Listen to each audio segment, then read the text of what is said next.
प्यारे बच्चों, आज हम पढ़ेंगे करंट डेंसिटी के बारे में। बात शुरू करते हैं ओम्स लॉ से। According to Ohm's law we know that V is equal to I into R, where V is the potential difference across the ends of the conductor.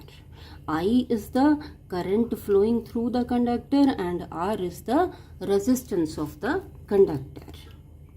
हमें पता है कि जब हम पोटेंशियल डिफरेंस लगाते हैं अक्रॉस एक कंडक्टर तो इलेक्ट्रिक फील्ड सेटअप हो जाता है फ्रॉम पॉजिटिव टू नेगेटिव। और हमें पता है कि electric field E is equal to V over L।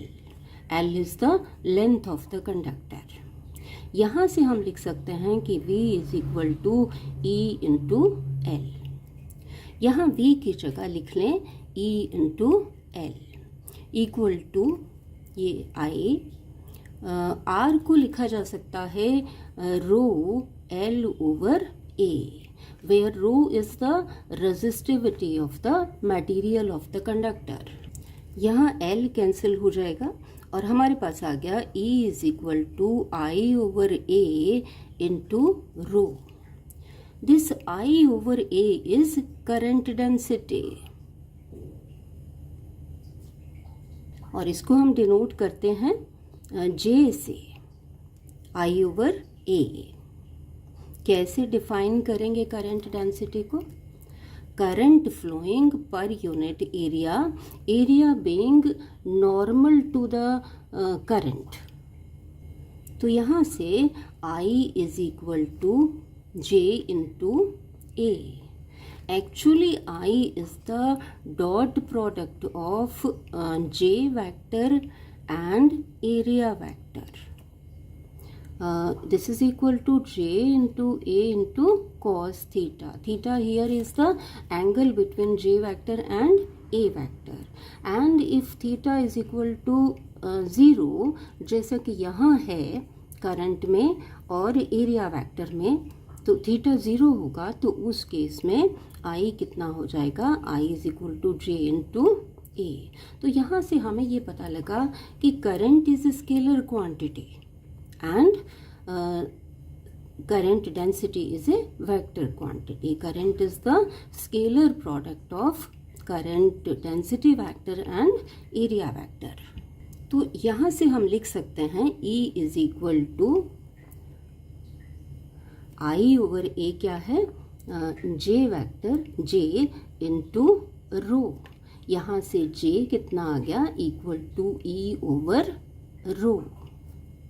चलिए इस इक्वेशन को J is equal to E over rho को कंपेयर करते हैं ओम्स लॉ से। V is equal to R into I और I is equal to V over R। देखिए यहाँ क्या है? करंट और यहाँ करंट डेंसिटी।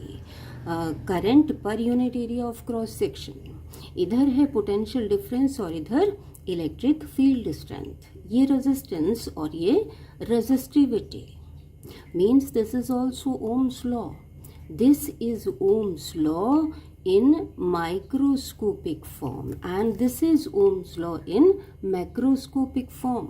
चलिए अब लिखते हैं करंट डेंसिटी को एक और फॉर्म में। करंट इलेक्ट्रिसिटी 03 लेक्चर में हमने पढ़ा था कि current I is equal to NEA VD with minus sign। Minus sign shows that current and drift velocity VD are opposite to one another। Here N is the number of electrons per unit volume, number density of electrons of free electrons। E is the charge on an electron, A is area of cross section of the conductor and VD is drift velocity। यहाँ से हम find out कर लेते हैं I over A। तो ये आ जाएगा minus NE VD। तो ये एक और इक्वेशन हमारे पास आ गई करंट डेंसिटी के लिए। I over A is current density J, so J is equal to minus NE into VD।